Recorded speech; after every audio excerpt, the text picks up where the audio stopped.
Alright, hey guys, I'm in the middle of a parking lot making a flip video, so you may hear some noise around me, just try to ignore. You're going to do these videos in 3 segments, so here are the essential questions, but you may not can answer them until you get finished. Compare and contrast 3 ways how the South was different from New England, and how would England particularly violate the rights of those living in the middle colonies. Okay, so we're going to talk about the different colonial regions. And really, I'm focusing on economics here. So, New England is Massachusetts, Rhode Island, Connecticut, and New Hampshire. And this area, the economy was based on industry, fishing, shipbuilding, lumbering. Later, you'll have the Industrial Revolution here, but basically fishing and shipbuilding. Landowners were town proprietors, and the town was the center of the society. Local government was led by these town meetings, and they basically involved direct democracy. That means every single person voted. And I mean, now there were some restrictions, like not women, but I'm saying, and you probably had to own property, but I'm saying you did not elect representatives like we do today. There was an issue, everyone voted on it. There was another issue, everyone voted on it. So there was a lot of voting. This would later unite the colonists more about getting rid of the king, because they're more united in that they come together and vote so often on things. Only males with land could vote, and selectmen ran the town's affairs. Before I go further, let me show you some pictures. So here's a great example of colonial shipping. In the background is actually the New England coastline. So this would be like from the vantage point of the ocean looking towards America. Lots of shipping and industry will rise up because of this shipping, the importance of it to the economy. Okay, direct democracy. Here's a town hall. This is a present day picture, but still used in New England. And so that's an important thing for you to understand, the history of that. Okay, I think we're good with that for right now. It says, recall many Puritans settled in England. They lived very close to the local church. Remember, Puritan life extremely strict. Heavy importance on Bible reading, and attending church was mandatory. You got kicked out. Great shipbuilding and ports encouraged settlers to come here to become merchants. And they're going to buy, sell. Cities are going to spring up where we have a lot of this shipping, and people consolidated in building the ships, and industries that I've already mentioned are later going to appear.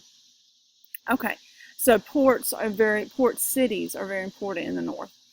Triangular trade, 3-way trade system between North America, West Africa, and Europe. So there's going to be a lot of trade going from within the 3 continents, and cities are going to spring up as a result of that.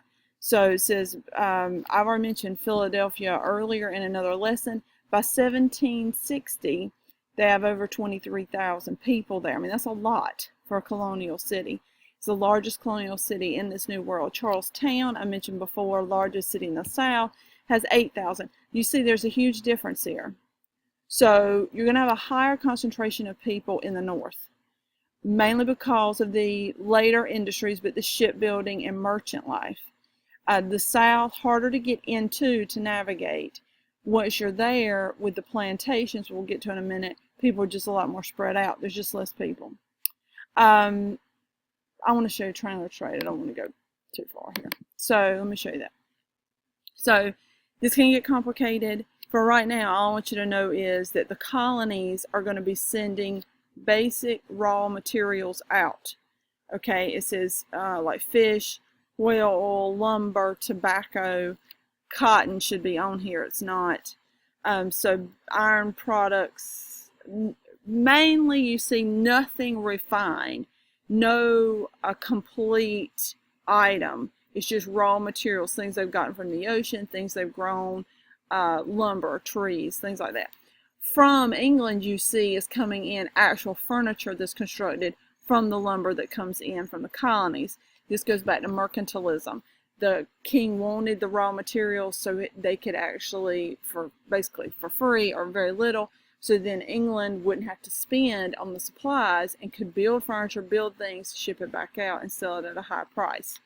So you see tools, a lot more things that are manufactured, if you want to use it that way, in England. England's already had their Industrial Revolution. Notice coming out of Africa, primarily slaves. Okay, so that's important for you to notice. That's triangular trade. It looks kind of like a triangle.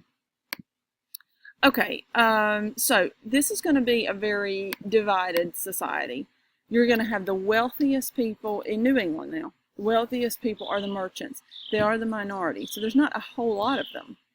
Okay, but if you had become successful in your business of buying, selling, whatever you're making, you could rise to the top pretty quickly, make a lot of money. The middle class, there was more of them than anyone else, and that would be artisans, people who made things, skilled workers, not necessarily owning their own shop. Lower class, no skill, no property, they're going to work for somebody else. Poverty, lots of people in poverty, indentured servants, more so than slaves. You will see slaves in New England. Not nearly as many as you will see in the South, because New England is not agriculture based. It is shipping in industry later.